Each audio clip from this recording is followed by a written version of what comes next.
बहुत बहुत धन्यवाद। सबसे पहले तो सैमरोक सनराइज स्कूल के डायरेक्टर परिवार है, मुकुल नारंग जी, विपुल नारंग जी, यशपाल नारंग जी, भावना नारंग जी, नैना नारंग जी को मैं बहुत बहुत बधाई देता हूँ। आपके पिछले 7 साल बहुत ही सक्सेसफुल रहे। इसके साथ ही मैं स्वागत करना चाहूँगा यहाँ पर उपस्थित पूर्व मंत्री माननीय भीमसार मेहता जी का, डॉक्टर नरेश कुमार शर्मा जी का, उनके साथ आई उनकी बेटिया डॉक्टर श्रुति जी का, और तमाम इस स्कूल को चलाने वाले अध्यापकों को मैं बहुत बहुत बधाई देना चाहूँगा। उन्होंने बहुत ही मेहनत करके छोटे छोटे बच्चों को जो कार्यक्रम दिए हैं वाकई काबिले तारीफ है। इतनी अच्छी परफॉर्मेंस जो है वो बड़े बच्चे भी स्टेज पर आकर कई बार नहीं कर पाते, और मैं बधाई देना चाहूँगा उन तमाम उपस्थित पेरेंट्स को जिन्होंने स्कूल का सहयोग करके अपने नौनिहालों को स्टेज तक पहुंचाने में उनकी सहायता की। बहुत ही छोटे बच्चे 3.5 साल, 4 साल या 5 साल के बच्चे, एक मैच्योर आदमी भी स्टेज पर जाकर के घबरा जाता है, और वहाँ जाकर के परफॉर्मेंस देना और एक अच्छी खासी ऑडियंस जब बैठी हो वहाँ कार्यक्रम देना बड़ा मुश्किल है। तो आप सब जो है बधाई के पात्र हैं। सैमरोक सनराइज स्कूल के इस 7th एनुअल फंक्शन में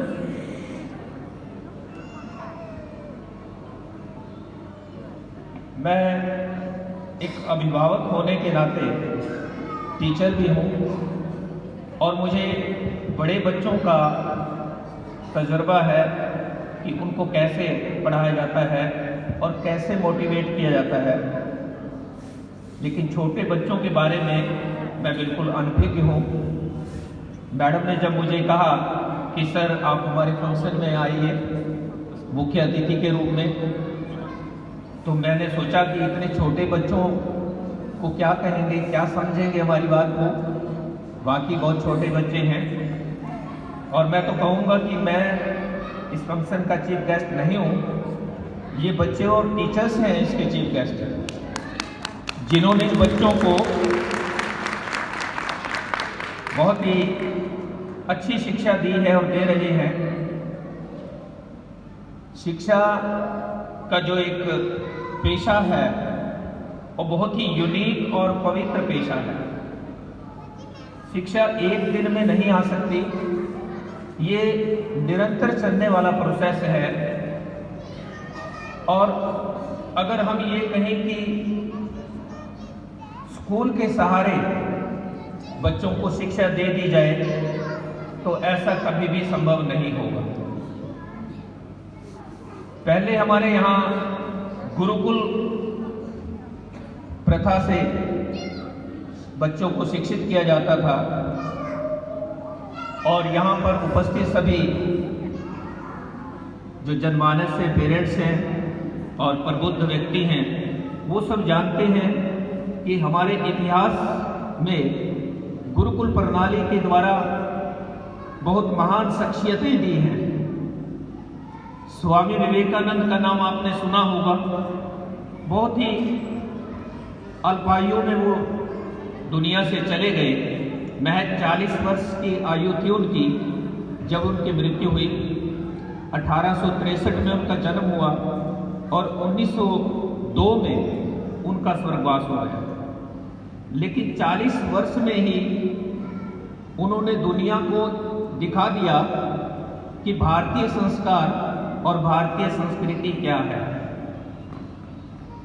जब हमारे देश के लोग विदेशों में जाना भी पसंद नहीं करते थे, बुजुर्ग कहते थे कि 7 समंदर पार जा करके हमारी संस्कृति भी खत्म हो जाएगी और संस्कार भी, तो जाना पाप समझते थे। उस समय भी वो विदेशों में गए और भारत का डंका बजाया उन्होंने। एक घटना उनके जीवन से मुझे याद आ रही है। एक बार जो है क्लास में बैठे हुए बच्चे बात कर रहे थे, जैसे आमतौर से करते हैं जब टीचर नहीं होता। तो थोड़ी देर के बाद टीचर आए और वो पढ़ाने लगे। उन्होंने देखा कि पीछे बैठे हुए बच्चे आपस में कुछ बातें कर रहे हैं, कानाफूसी कर रहे हैं। उन्होंने बच्चों को खड़ा किया और पूछा कि बताइए मैंने क्या पढ़ाया है, मैं क्या चीज़ बता रहा था। तो कोई भी बच्चा उनका जवाब नहीं दे पाया। जब विवेकानंद जी का नंबर आया तो उन्होंने उनके द्वारा पूछे गए सभी प्रश्नों के उत्तर बिल्कुल सही दिए और टीचर ने कहा कि आप बैठ जाओ, आप तो बड़े ध्यान से सुन रहे थे। तो उन्होंने कहा नहीं सर, मैं बैठूंगा नहीं, मैं तो खड़ा रहूंगा, सजा मुझे ही मिलनी चाहिए क्योंकि बातें मैं ही कर रहा था, ये तो मेरी बातों को सुन रहे थे। देखिए, एक तो इस बात से ये नजर आता है कि कितने वो सच्चाई पर चलने वाले थे और दूसरा उनका कितना ध्यान बातों में भी था और टीचर के पूरा जो वो करा रहे थे वहां भी उनकी कंसंट्रेशन थी। एक वाक्य और मैं कहना चाहूंगा गुरु शिष्य परंपरा के ऊपर जो आज लुप्त होती जा रही है। हालांकि हमने हर एक क्षेत्र में बहुत तरक्की की है, एजुकेशन का लेवल बहुत अधिक बढ़ गया है, लेकिन कहीं ना कहीं इस तरक्की के पीछे, इस विकास की दौड़ में हमने कुछ चीज़ों को खो दिया है और वो है मॉरल वैल्यूज़। जो हमारे नैतिक मूल्य थे, जो हमारे संस्कार थे, वो सब धीरे धीरे कम हो रहे हैं।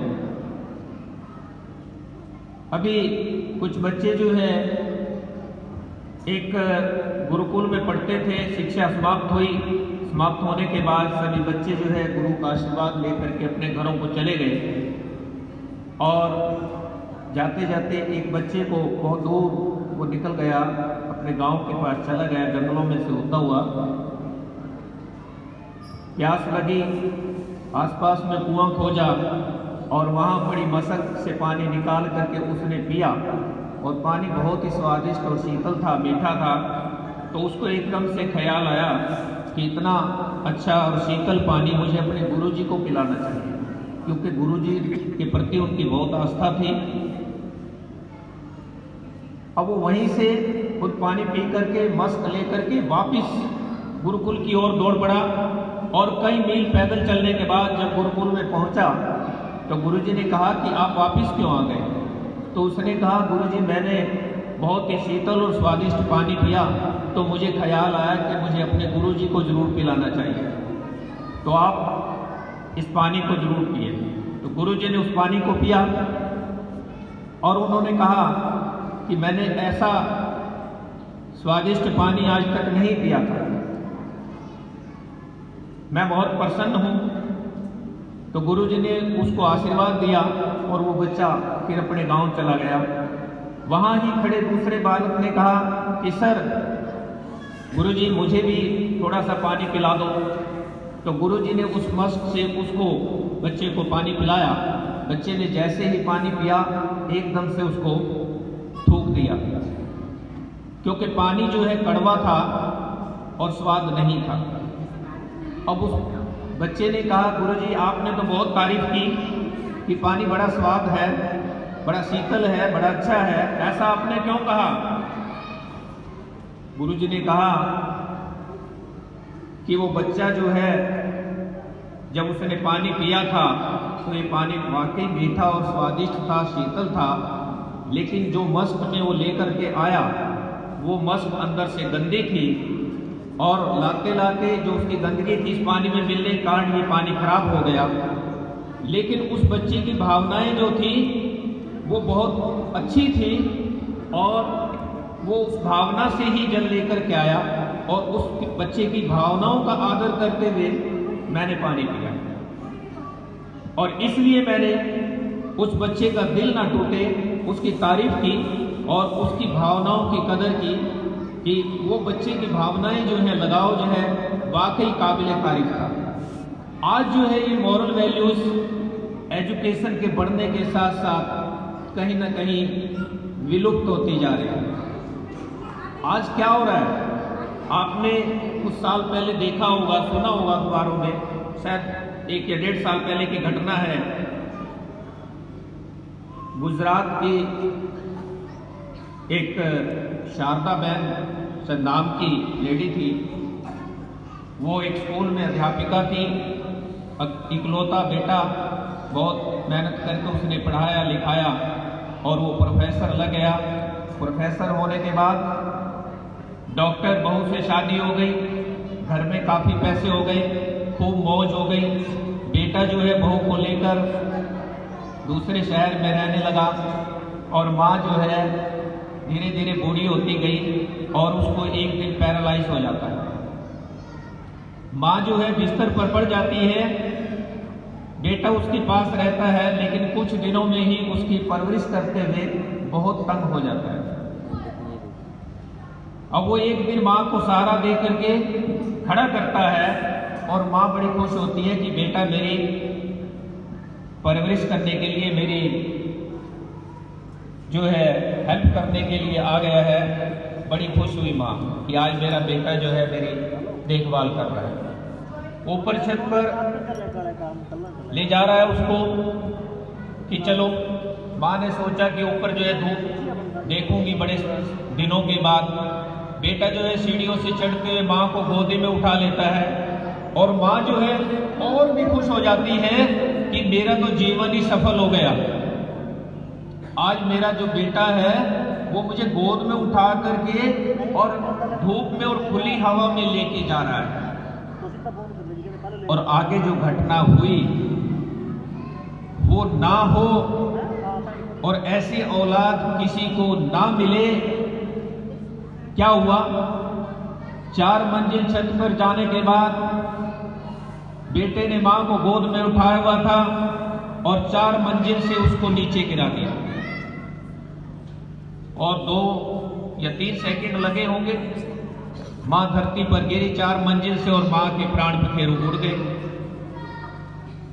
समाचार पत्रों में आया कि बूढ़ी मां ने बीमारी से तंग आकर के 4 मंजिल से नीचे छलांग लगा दी और मर गई। लेकिन जब पुलिस की जांच हुई और 3 महीने के बाद रिपोर्ट आई, सीसीटीवी कैमरे खोजे गए तो पता चला कि इसको तो बेटे ने ही ऊपर से फेंका।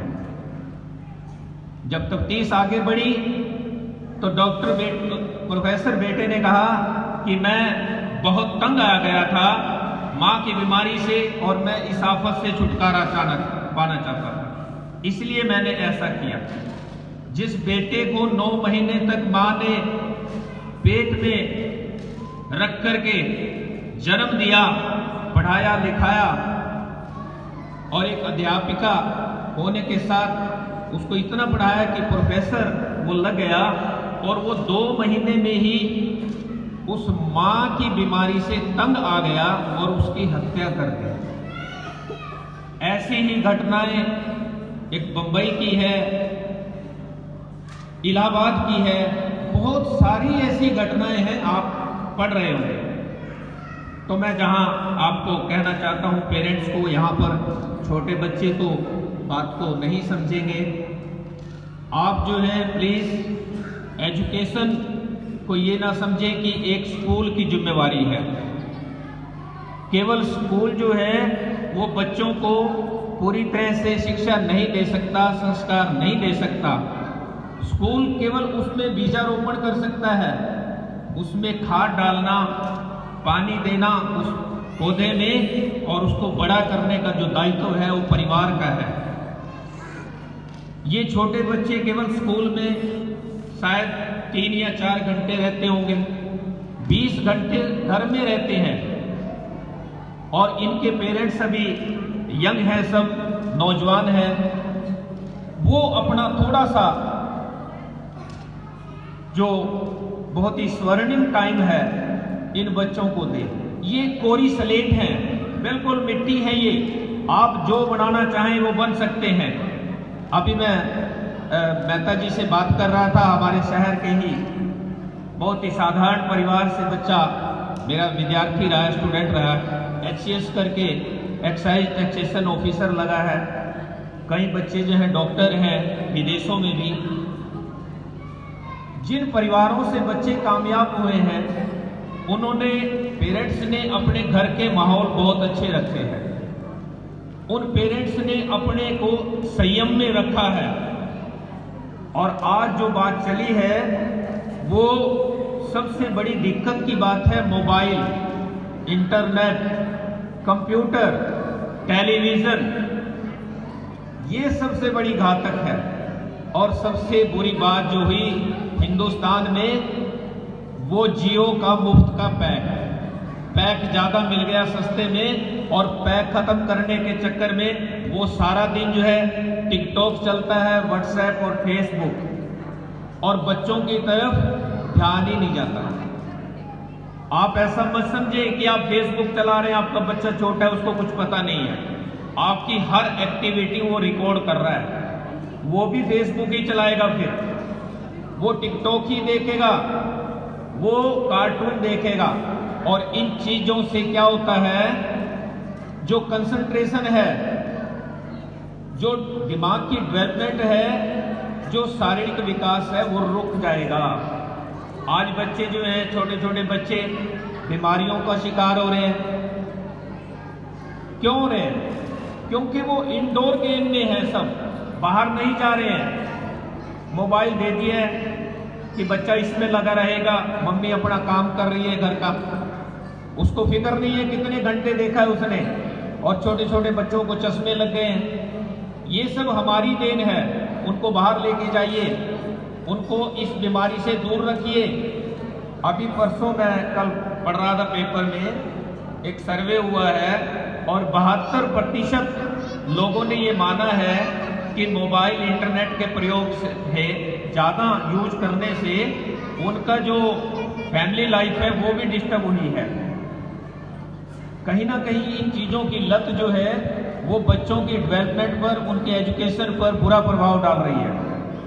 तो मैं सब यहाँ पर बैठे हुए पेरेंट्स से आग्रह करूँगा कि आपके पास बहुत ही सुंदर सुंदर से बच्चे हैं, बहुत प्यारे बच्चे हैं। मैंने तो पहली बार इतना सुंदर से बच्चों का प्रोग्राम देखा है। बड़े बच्चों के प्रोग्राम तो मैं बहुत सालों से करा रहा हूँ, बहुत सारे प्रोग्राम कराता हूँ। 26 साल का मेरा एजुकेशन में पढ़ाने का तजुर्बा है और मैं कभी से स्टेज के कार्यक्रम करता हूँ और करवाता हूँ, नचाता हूँ। लेकिन इतने छोटे बच्चों के पेरेंट्स के पास ये गोल्डन टाइम है। आप जो बनाना चाहें, इनको IAS बनाइए, HCS बनाइए, IPS बनाइए, डॉक्टर बनाए, इंजीनियर बनाए, जो बनाना चाहते हैं दुनिया की बड़ी शख्सियत बना सकते हो। लेकिन आपको पहले वो बनना पड़ेगा जो इनको बनाना चाहते हो। बच्चे को कहो कि बैठ के पढ़ ले दूसरे कमरे में और मम्मी या पापा टीवी चला ले, नहीं। पहले जो टीचर हैं वो माता पिता हैं, पेरेंट्स हैं। टीचर जो स्कूल का है वो बाद में आता है। आपका प्रभाव ज़्यादा पड़ेगा उसके ऊपर। आप उसके सबसे अच्छे दोस्त बनिए, बाहर की दोस्ती से दूर रखिए, तो ये बच्चा कामयाब हो जाएगा। शहर के तमाम घरों के बच्चे जो आज कामयाब हैं उनकी तरफ नज़र दौड़ाइए। उनके माँ बाप ने बहुत त्याग किया है, वो अपने बच्चों के दोस्त भी बने हैं, टीचर भी बने हैं और उनके सब कुछ वो रहे हैं। जितना नज़दीक बच्चा आपके पास रहेगा, सेफ रहेगा, बाहर कहीं नहीं रह सकता। बाकी सब दुनिया उनका भला नहीं चाह सकती, केवल गुरुजन जो उनको पढ़ा रहे हैं और माता पिता। इसके अलावा अगर बच्चों के पास कोई लगता है तो अपने स्वार्थ के लिए लगेगा। तो मैं बहुत अधिक न कहते हुए कहने के लिए बातें बहुत सारी हैं। मैं बहुत बहुत धन्यवाद करना चाहूँगा सैमरोक सनराइज परिवार का, जिन्होंने मुझे यहाँ बहुत ही सुंदर से प्रोग्राम में आमंत्रित किया, मुझे बुलाया और मान सम्मान दिया। बहुत बहुत शुक्रिया, बहुत बहुत धन्यवाद आप सबका।